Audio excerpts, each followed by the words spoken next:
من جاهد فإنما يجاهد لنفسه إن الله لغني عن العالمين. Saya masih bingung, banyak dalil-dalil tentang targhib dunia.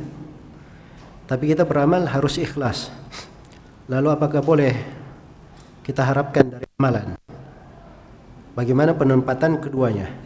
Ya maksudnya kalau ada targhib dunia dalam beramal, misalnya siapa yang bersedekah Allah akan ganti dia dengan lebih baik, kan begitu? Atau disebutkan kalau dia berjihad dia boleh mengambil apa? Mengambil ghanimah. Yaitu penyebutan adanya dunia yang dia dapatkan itu bagian dari kebaikan, tapi bukan asas niat dia. Ya, jelas ya? Bukan asal niat dia. Asal niatnya adalah untuk apa? Untuk akhirat. Nah, setelah dia beramal akhirat dapat dunia nggak ada masalah. Tapi yang salah itu dia berjihad untuk dapat ghanimah, itu nggak dapat apa-apa dari akhirat. Dia cuma dapat dunia saja. Nah, seperti orang yang berhijrah itu, hijrah amalan tinggi atau tidak? Amalan tinggi, amalan mulia. Tapi begitu dia berhijrah untuk perempuan atau untuk dunia, maka dia dapat dunianya saja, nggak dapat akhiratnya.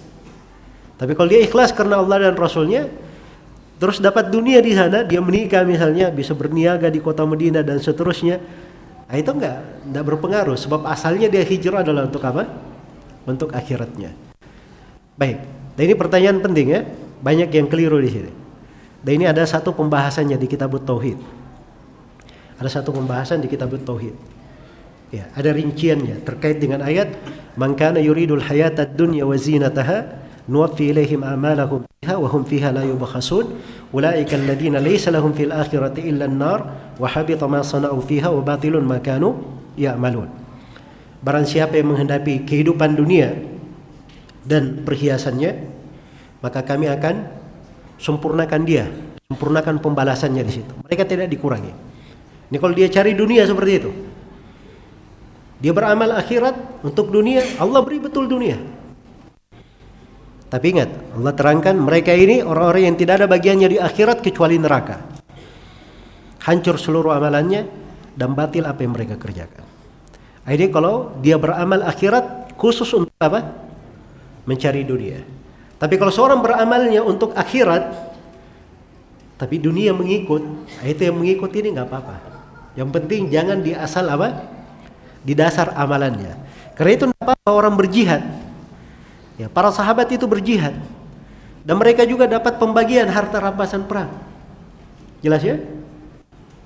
Dan Nabi SAW memotivasi, man qatala qatilan falahu salabu. Siapa yang membunuh seorang di dalam peperangan, maka semua peralatan yang berada di tubuh orang yang dia bunuh itu milik dia. Itu dunia atau bukan? Dunia. Tapi membunuhnya kan sudah diingatkan oleh Nabi bahwa jihad itu litakuna kalimatullahi hiya al-ulya, supaya kalimat Allah yang paling tinggi. Jadi itu dasar mereka berjihad, mereka sudah paham. Jadi ketika Nabi sebutkan seperti itu tidak mengganggu akhirat mereka. Jelas ya?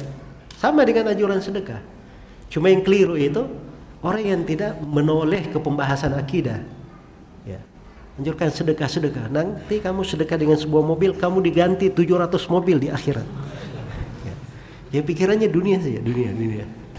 Dia tidak dibekali dengan hal-hal yang terkait dengan apa keikhlasan, akidah yang benar dan seterusnya. Ya. Maka ini harus hati-hati ya seorang di dalam memahamkan. Karena itu kata para ulama, al-faqih, orang yang betul-betul faqih, ahli fikih, itu adalah orang yang tidak membuat manusia putus asa dari rahmat Allah dan tidak membuat manusia bergampangan jatuh di dalam dosa dan maksiat. Nah, itu ahli fikih. Jadi ketika dia memberikan penjelasan, dia jaga dua hal ini. Ya wallahu ta'ala alam.